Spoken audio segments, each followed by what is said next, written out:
സദ്യക്ക് ശർക്കര വരട്ടിയും വറുത്തപ്പേരിയും അത് നിർബന്ധമാണ്. അതിനു വേണ്ട പച്ചക്കായ അരിഞ്ഞെടുത്തു.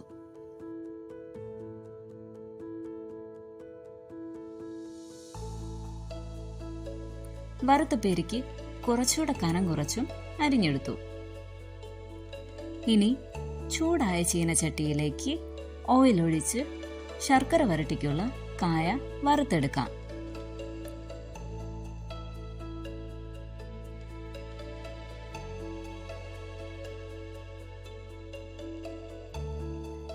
നല്ല ക്രിസ്പി ആയാൽ വറുത്തു കോരിയെടുക്കാം.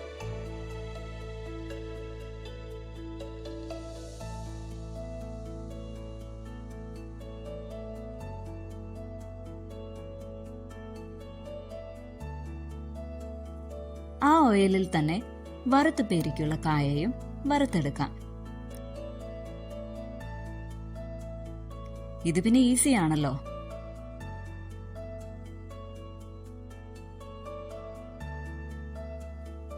പകുതി വേവായാൽ ഉപ്പ് കലക്കിയ വെള്ളം ചേർക്കാം. നല്ല ക്രിസ്പി ആയാൽ കോരിയെടുക്കാം. വറുത്തപ്പേരി തയ്യാർ.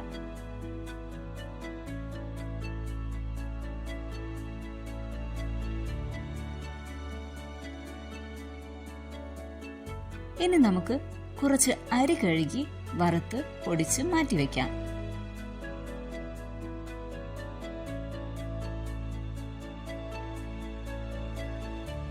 ഉരുളിയിലേക്ക് ഉരുക്കിയ ശർക്കര അരിച്ചെടുത്ത് ഒഴിക്കാം.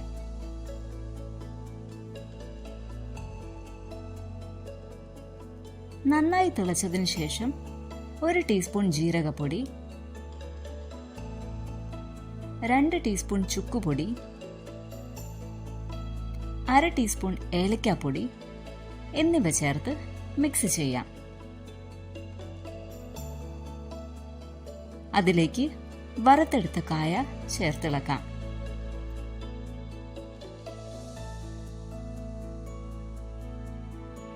ശർക്കര വറ്റി വരുമ്പോൾ വറുത്ത് പൊടിച്ച അരിപ്പൊടി ചേർക്കാം. നല്ല ടൈറ്റ് കൺസിസ്റ്റൻസി ആകുന്നത് വരെ അരിപ്പൊടി ചേർത്ത് കൊടുക്കാവുന്നതാണ്.